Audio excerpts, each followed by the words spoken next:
नमस्ते बच्चों, मैं इस्माइल सी विजयलक्ष्मी एक बार फिर आपके सामने उपस्थित हूँ।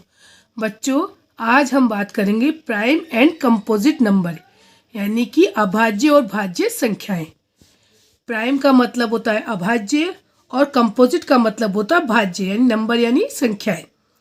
तो बच्चों, प्राइम नंबर क्या होता है यानी अभाज्य संख्याएं क्या होती है? दो के गुणनखंड क्या है? जैसे एक और दो, यानी एक तो सभी का होता है और एक स्वयं संख्या भी उसका गुणनखंड होता है, तो वो होता है हमारा प्राइम नंबर। केवल एक और दो ही संख्या हो गई इसके अंदर। ऐसे ही पाँच के गुणनखंड में भी क्या है? एक और पाँच, यानी एक तो एक होता ही है, उसके अलावा पाँच यानी स्वयं संख्या उसका गुणनखंड होता है, तो वह कहलाती है हमारी प्राइम नंबर यानी कि अभाज्य संख्याएं। ऐसे ही यहाँ पर है छः के गुणनखंड, तो छः के गुणनखंड कितना है? एक, दो, तीन और छः, यानी एक तो होता ही है और एक स्वयं संख्या हो गई, उसके अलावा दो और तीन भी उसके गुणनखंड हुए, तो ये हुआ हमारे कंपोजिट नंबर यानी कि भाज्य संख्याएं। 10 के गुणनखंड, तो 10 के गुणनखंड में आपको देखो एक तो होता ही है, एक स्वयं संख्या हो गई 10 और क्या है इसका? 2 और 5, तो ये हमारे क्या कहलाए? भाज्य संख्या यानी कंपोजिट नंबर। तो दोबारा देखो, आपको बता रही हूँ मैं प्राइम नंबर कैसा होता है। प्राइम नंबर को कहते हैं अभाज्य संख्याएं, यानी 2 और 5 केवल इसके अंदर क्या है? दो के सिर्फ दो गुणनखंड होते हैं, वैसे ही 5 के भी सिर्फ दो गुणनखंड होते हैं। और इसमें किस प्रकार हम पता करेंगे कि हमेशा एक से एक तो हमारा गुणनखंड होता ही होता है, उसके अलावा दूसरा गुणनखंड स्वयं संख्या भी होती है। तो जैसे 2 और 5 हमारे क्या हुआ? अभाज्य यानी कि प्राइम नंबर।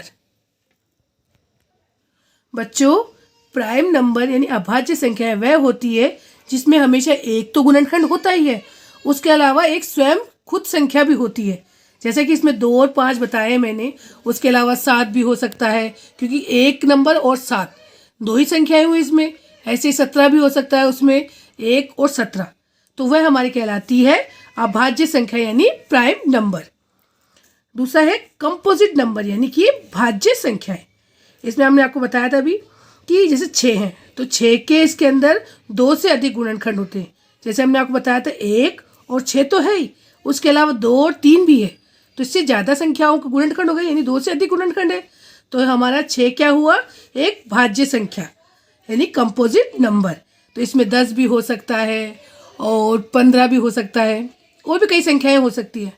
तो बच्चों, इसको और पता करने के लिए हम क्या करेंगे?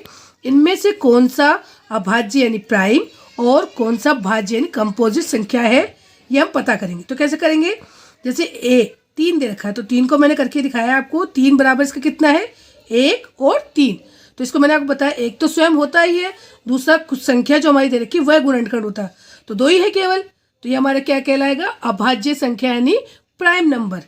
तो इसी तरह आपको यहाँ पे 10, 21 और 12 ये संख्याएं भी आपको देखकर इसी तरह आपको ज्ञात करके इसमें आगे लिखना है कि कौन सा अभाज्य है और कौन सा भाज्य संख्या है। तो मुझे उम्मीद है मैंने आपको जो समझाया है समझ में आया होगा और आप मुझे करके भेजोगे।